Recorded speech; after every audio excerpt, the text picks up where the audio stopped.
Today is Tuesday, March 7th, 2023, and it is championship week. This is March, and Big Papa and Bobby Hoops are locked in. They are so locked in, it's not even funny. Hey, on today's episode, they're going to talk about the scores from this past Saturday as the SEC finished its regular season. Bobby Hoops will recap the UT game. Big Papa going to recap the Cats going down to Arkansas. Then we'll get into a little preview action of the SEC tournament, give a little predictions for a couple games, especially the Sickos games starting Wednesday night. Oh, love the Wednesday night games. They're so bad. How could you not love it? Hey, and of course, today's episode is brought to you by our good friends at Realty Executives.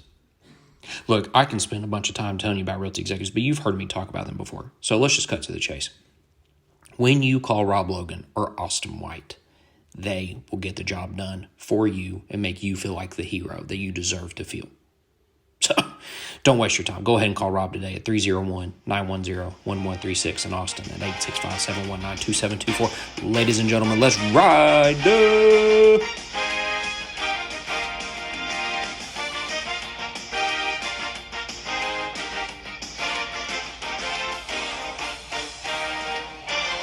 What is up, everyone? It's episode 6, Gold Standard College Basketball Podcast. Ooh, tourney time. We're your hosts, Big Pop and Bobby Hoops. This is March. It is championship week times 2. We're just keeping this thing rolling. Hey, championship week, baby. Tourney time. Oh, nice. It's getting real. I'm starting to tingle. It's March, baby. I just can't. It always goes this way. I just can't believe we're actually here and we were sitting here. It's always the hard transfer from you don't want to quit on football, go to basketball because they end and start nearly at the same time. Granted, football team stinks and there's no problem moving on, but for you all, it was we're riding this thing out. So I can't believe we're here. I can only speak for myself, and all I can say is, despite Tennessee's recent woes, I am pumped for some tournament time. Let's go, baby. Hey, we're going to just quickly recap scores from the SEC back from Saturday. Let's see. Here we go. Quick recap. We had Vanderbilt getting a big dub to end the regular season 77-72 over Mississippi State. In arguably the worst game on the docket was Florida and LSU. Florida took it to them 79-60. Somebody had to win that one. Yeah. Actually, maybe the worst game. I apologize. I spoke too soon. South Carolina and Georgia played each other. Yeah, that was definitely the worst game. South Carolina won 61-55. A&M, the big dub. Over Alabama, 67-61. Cats take it to Arkansas. That was a big, impressive win. Man. Unfortunately, Auburn did beat Tennessee 79-70, and then Missouri won. That's it. They beat Ole Miss. And yeah. I'll be honest. Once again, it really kills the bit. Missouri. I'm not giving up. Oh, no, we won't give up. No. It stinks. Because in our hearts, we know it's true. It is. Yeah. But it hurts the bit when, if you had 3 games in a row where you're kind of okay. Y'all really? So, whatever. Oh, you beat Ole Miss. Wow. They don't even have a coach. They can't even keep their program together. And they're, yeah. I think if we're all congratulations, they're hollering at old Chris Beard. Yeah, higher. So we'll see about that. That's yeah, we'll see. Somebody had to. I think the Bama A&M game was obviously it was super exciting. There wasn't much at stake other than some bragging rights at stake. Yeah, right. I mean, Bama had already put up. They clinched it. Yeah. Yeah, they clinched the 1 seed. A&M had the 2. So at that point, it was more of let's just go have some fun, see if we can win this game. And it's March. You want to be winning. Yeah, you want to have a nice little feel-good game going into conference tournament and so on. And I have to admit, I think that Texas A&M has the best point guard in the country. I Uh, think they got the best set of guard. I mean, they're Wade Taylor, dude, he's unreal. He had 28 points in that game. 10 for 10 from free yeah. throws, 8 for 15 just shooting the ball, field goal. Dude can ball. And I think Hmm. he's arguably one of the, if not the best guard in the league. Yeah. We sat here and talked about Bama and I don't think it's to take away from Bama's guard lineup. I mean, they stuck it to him. Well, I mean, let's see here. Taylor, Dennis, and Radford, they're three guards combined for, let's see here. I mean, scored almost all of their points. Yep. They got 4 points from Coleman, the forward, 2 points from Marble, another forward, and 1 point from Garcia off the bench. Other than that, is the three guards the whole way. Yep. Scored all their points. They're man, that trio of guards they are good, man. I mean, the flip side, And they were combined from the three of them, 26 for 26 from the free throw line. that's unbelievable. So, dude, A&M does everything well that you want, that everyone harps on for what good tournament teams do. Guard play, rebounding, make your free throws. Yeah, they do it all. Good defense, all of it. And on the flip side, Bama's guards had a combined 20 points altogether of their top three. Yeah. Sears, Bradley, and Quinterly. Quinterly had 12. Sears had 5. Bradley had 3. They also shot as a team 7 for 36 from 3.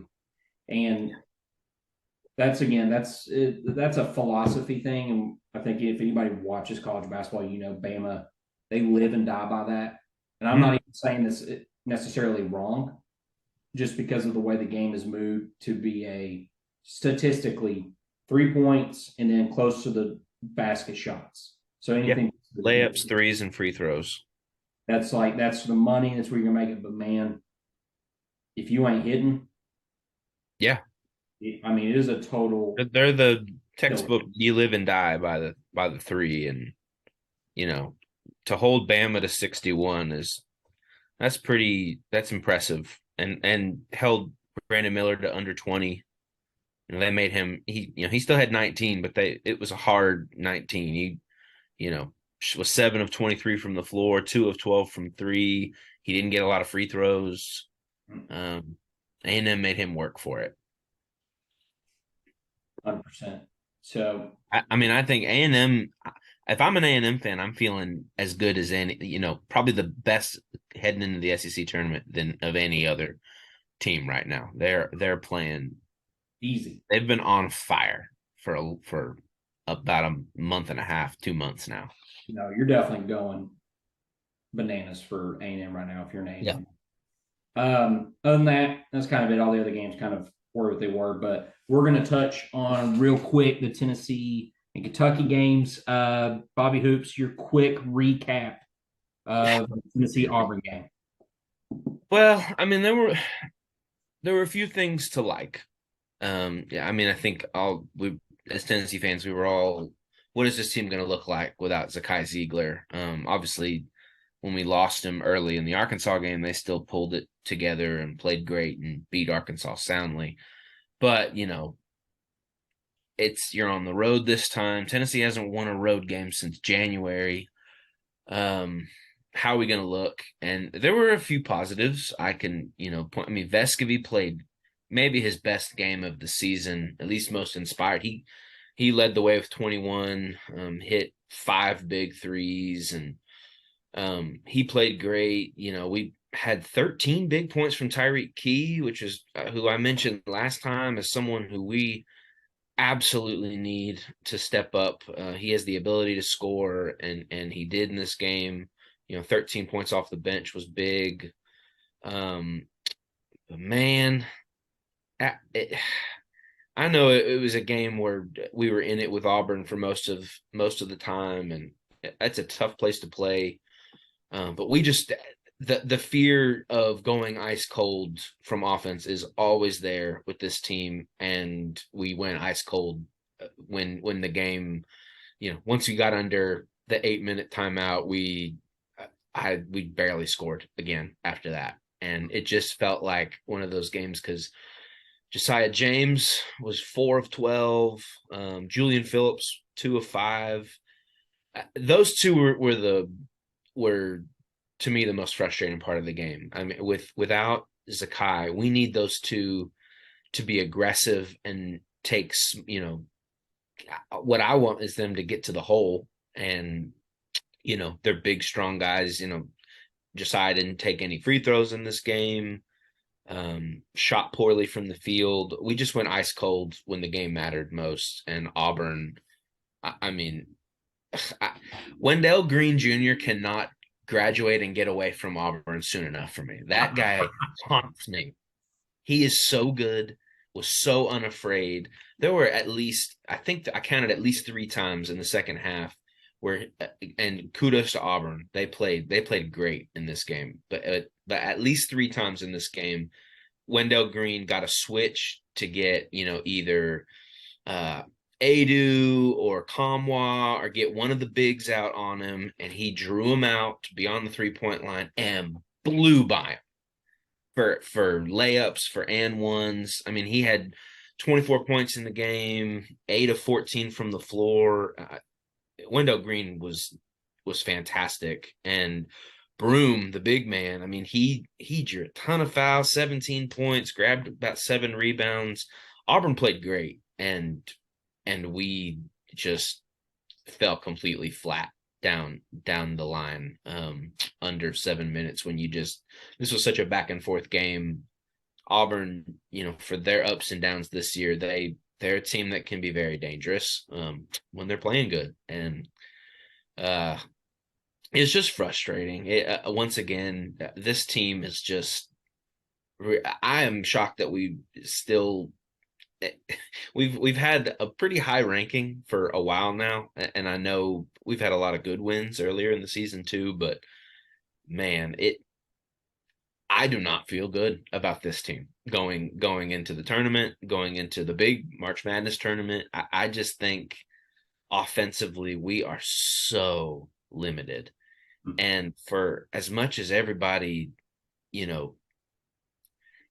praises our defense, which I think I think we do play good defense.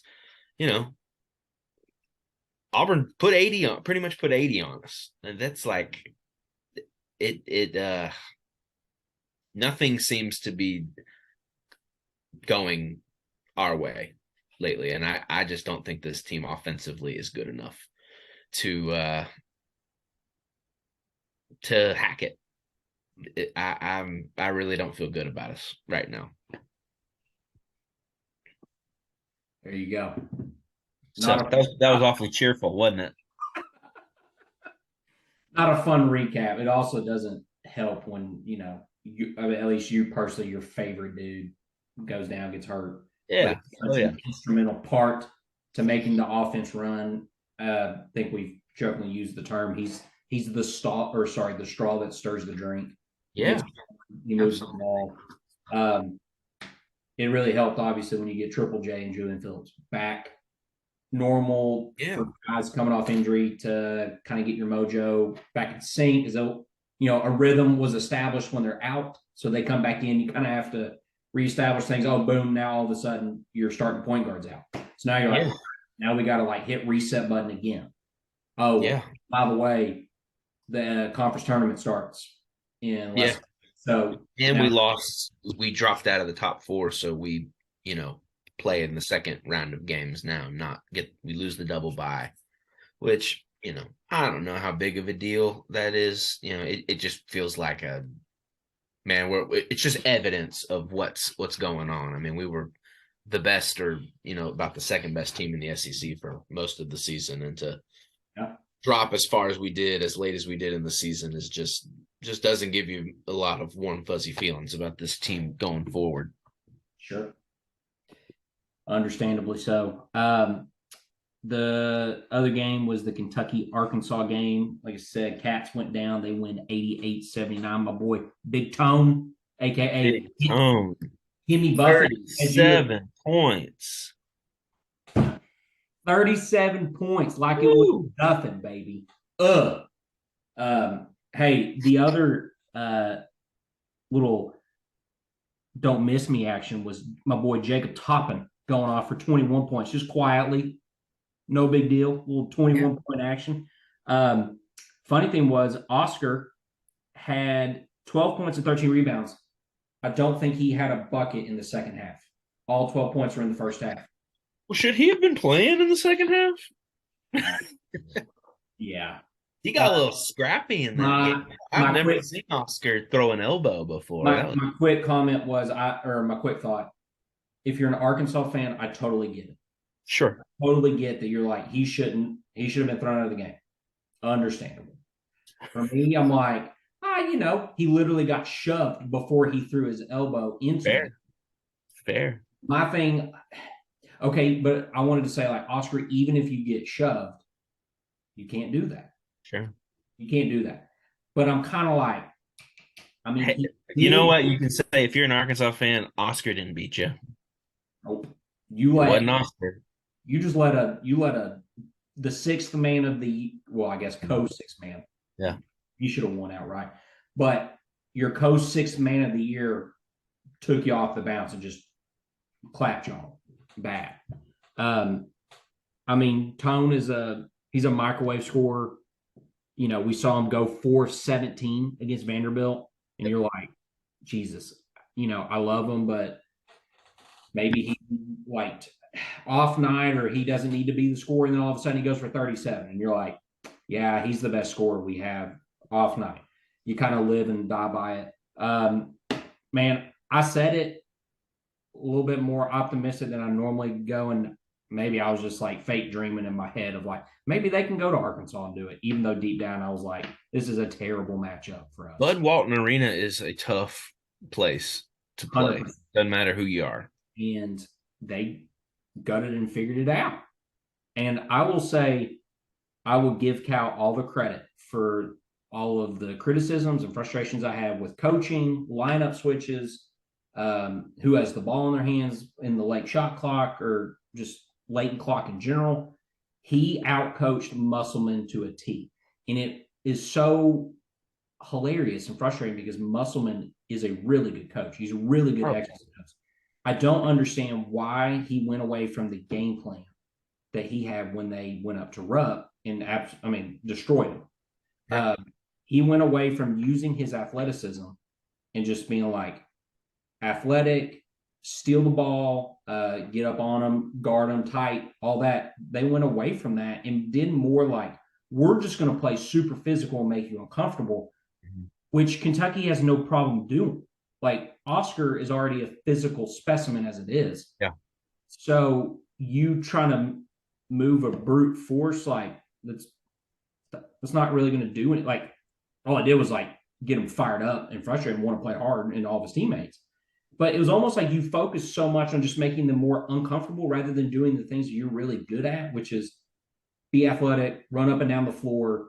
You lead the league in steals as a team. Like, it's just so many things that I was like, yeah, I can't believe you're doing this. So, hey, fine with me. The one guy, I'm trying to remember his name, who got tossed out in the beginning of the second half. Devontae Davis. Yes. Jail. Put him in jail.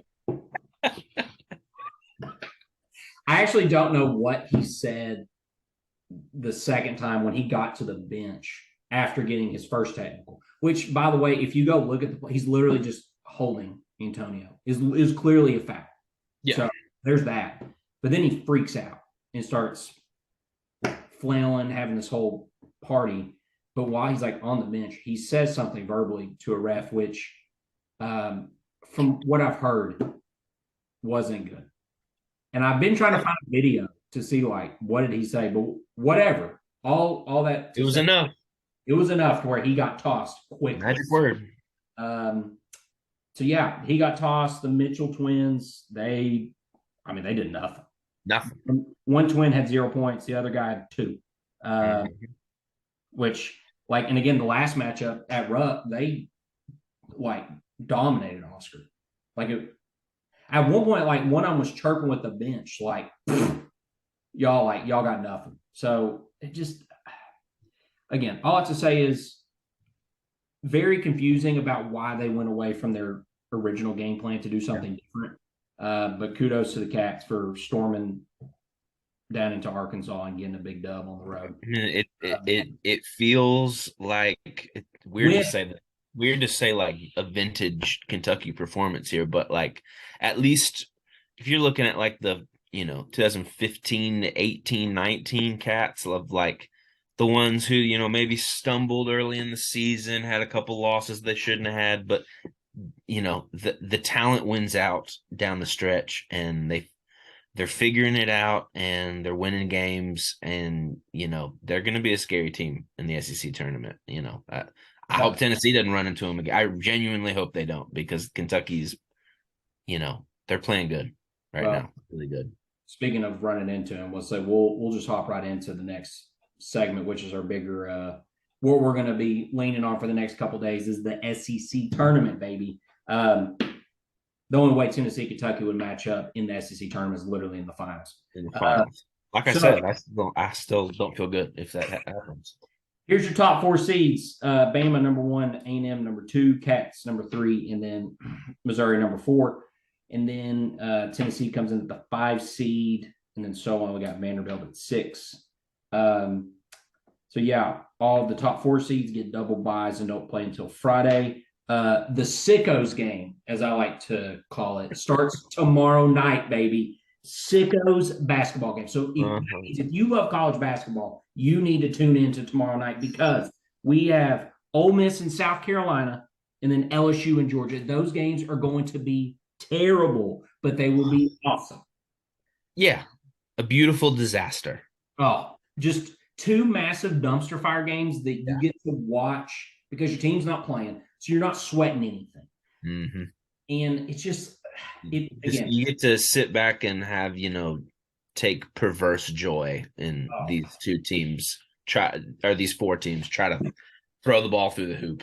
I like sometimes, and I've only ever been to one SEC tournament game, and it was unbelievable. But I've always thought, if I was like going to buy tickets that I know there's going to be tickets available, I've always wanted to go to a Wednesday night and just kick my feet up and just laugh, because it's going to be so bad.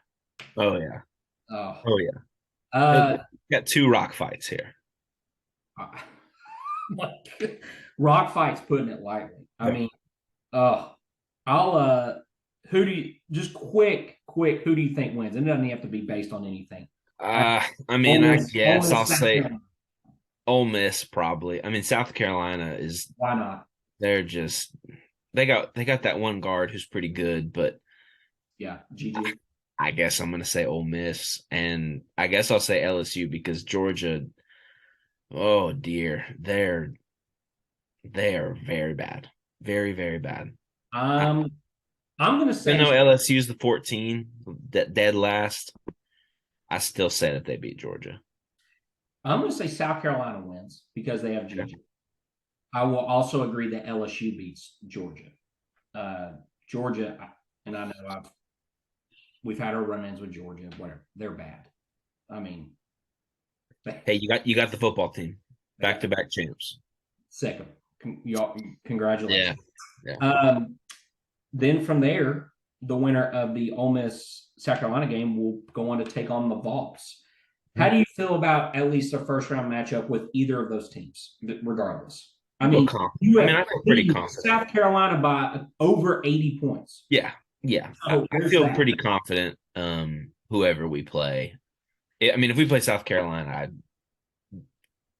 I might, I could take a nap through that one. I feel pretty confident of that. But Ole Miss, they played us a little better than South Carolina did this year. But I feel pretty confident for whoever we play. And there's a small part of me that's like, maybe I don't know. I'm grasping at straws here, but like maybe the embarrassment of dropping out and losing the double bye, I don't know, maybe that gives the team a little bit of like cold water in the face. Wake up. Let's, it's March. Let's get going.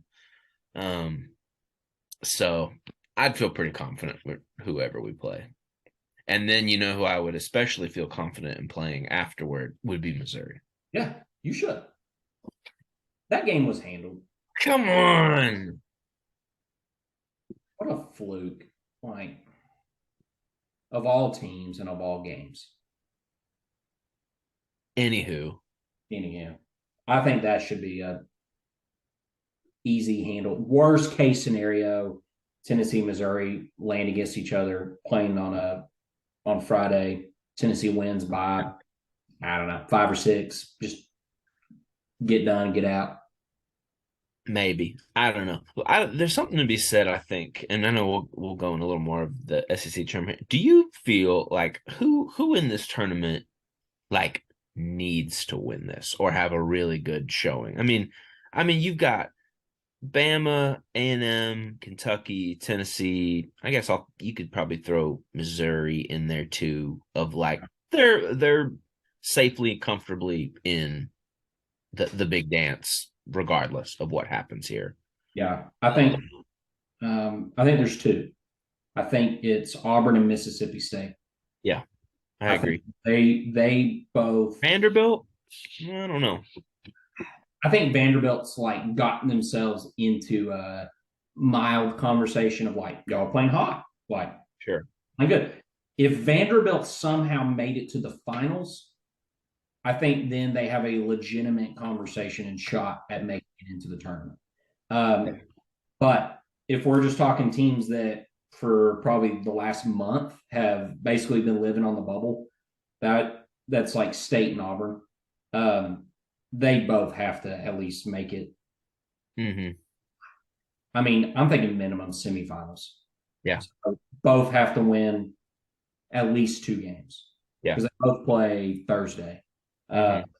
Which Mississippi State plays Florida. I honestly think Mississippi State should handle that one without Castleton. Yeah, with no Castleton, Mississippi State should definitely win that one. And that'll be a good game with them against Bama. Yeah. Like we said, I think we both land on the same. Doesn't really matter who Tennessee plays. They advance and move on to Friday. Arkansas should.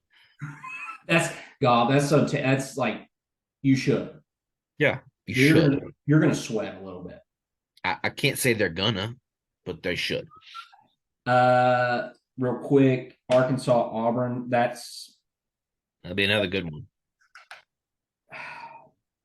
It's hard to say with Auburn because Auburn can do what they did against Tennessee last Saturday and play great, and then they can be super out of control, and it's a turnstile to the hoop, and Nick Richards not Nick Richards, Arkansas guy, Nick Smith. I love Nick Richards too. Yes, I know, former Cat, Nick Richards. Nick Smith, yeah, he could easily go off against Auburn. I don't know who's going to be guarding him for Auburn. So I kind of like Arkansas in that one. Yeah, sometimes I like the way they play, but they're up and down too. That one really could go either way. I think I lean on Arkansas as the best player in the game, so I'm going to lean Arkansas.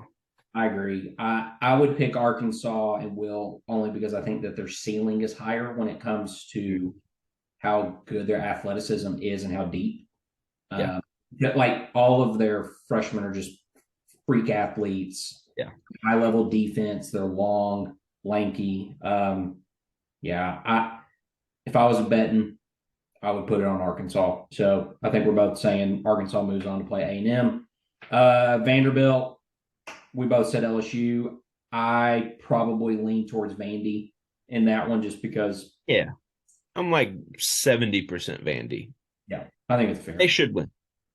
That's Vandy. So. We'll quick predictions then for Friday. So Bama, Mississippi State. I'm going to say Bama. I think pretty. Yeah. Bama should win. But to me, I wonder if this is a game. Bama, they won the SEC tournament a couple years ago. I don't think it's a thing that they're like. I don't know if their fans are clamoring for, like last year. I think for Tennessee, it was really important. We have to hang a banner of some kind. Sure. So win the SEC tournament, go deep and so like to win the SEC tournament last year was very important and big for Tennessee to get that. For Bama, I think if they win, great, and they're excited about it, and that probably secures them a 1 seed and all that stuff. But I also think that could be a deal where if they got upset by Mississippi State early, I think that maybe they act like, oh dang, we lost, but really it's like, okay, we got more time to like rest up and get ready. That's not going to really affect their because they've also been a little up and down lately too. Mostly winning, but a lot of close ball games for Bama lately. So I still think they should win though. Yeah, a lot of drama in T-Town. So Tennessee, Mizzou, Tennessee. I don't think that's. I mean, that is the game that is just like to keep this bit going. Tennessee slaughters Missouri. Yes, 100%.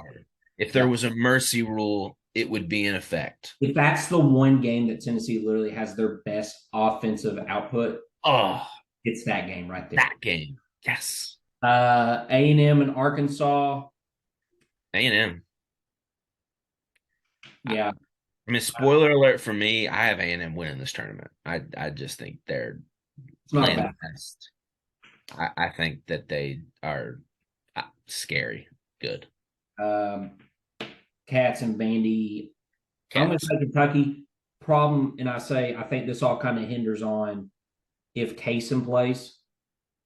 Today, word came out that he didn't even practice, which today was the last day for a full practice because at this point, moving on is more walkthroughs, easy stuff. And my thing's like, if Kaysen didn't go through a full practice today, then chances are I wouldn't be shocked if he didn't play Thursday. And I'm like, if he's not playing, or not Thursday, Friday, if he don't play Friday, my guess they're probably thinking like, we want you to be 100% for the NCAA tournament.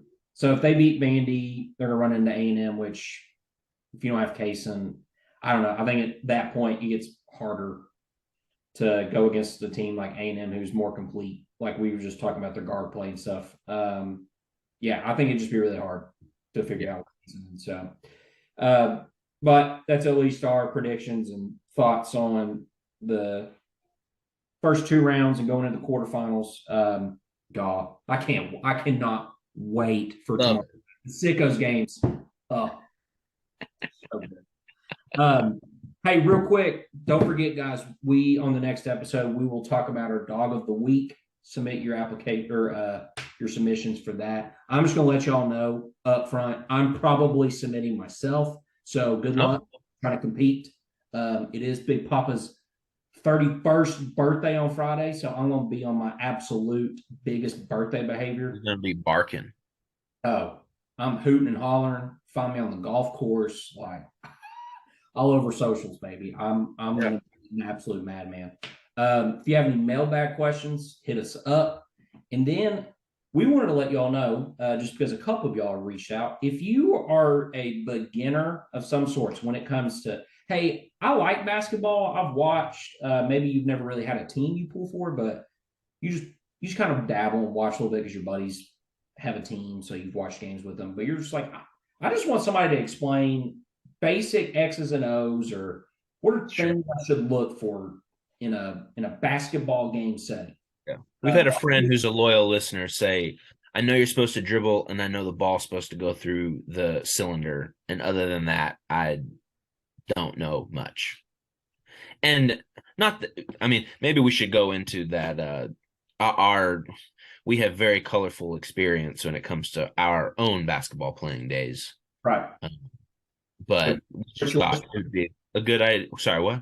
What's your basketball experience again? Oh, see, I I didn't play basketball in high school. I did play for a tryout travel team in middle school. But my accomplishments stand on the rec basketball courts. I was a great, good rebounder, big effort guy, big team guy, locker room guy. Yeah. And then to this present day, I think I play a pretty good old man style, good passer, see the floor pretty well, very limited physically, very, very limited physically. But my greatest accomplishment right now is with my dear friend Thomas Cox, where this is our second year coaching Civic League basketball, bunch of high school kids, and as co-coaches, we've only lost one game together. So, whether that's allocation of talent or actual coaching acumen, I don't know, but that there's something to be said for it there. Totally agree. When they say ball don't lie, coaching don't lie either. All I know is we are winning. What about you? What's your experience, real quick? Yeah. So also, I wanted to make a point. You seem like you're a big just trying to make a point guy. Like, yeah, I want the team to win. Yeah, just trying to make I'm a big name on the front guy, not the name on the back guy. My experience when it comes to basketball is I did play and start freshman year of high school. I tried out the following year and did not make it, so I just quit basketball altogether. And this game's stupid anyway. Yeah, it was dumb. Dumb, stupid game. I was like, the guys who made it over me are dumb. They couldn't hit the broadside of a barn. The coach hates me, man. Oh yeah, 100%. Always out against me. Yeah. So then I went on to play rec basketball to finish off high school. I was just like, I was good for like flash. One, because of like the gear that I wore, big headband guy, a lot of sweat. I bet your shorts went down to your shins too. I wish. I would definitely have done it. Every now and then I'd dabble in a wristband or two. I used to really like the baggy white t-shirt under my jersey. You remember how that was cool? Oh yeah. Adam Morrison look. Oh yeah. So that was me. And I'd get you a couple buckets. I was also big on like flash when it come to like passes, so around the back, no looks, all that type of thing. I wanted you to remember me for a couple plays. Outside of that, I was like, I gave you what I could. Yeah, so that's kind of it. So all I have to say is that's our credentials for saying we're going to do a basketball episode on like, here's what you should look for. So yeah, don't look out for that. Hey, other than that, thanks for tuning in for another awesome episode. This is March. It's Bobby Hoops. This is March.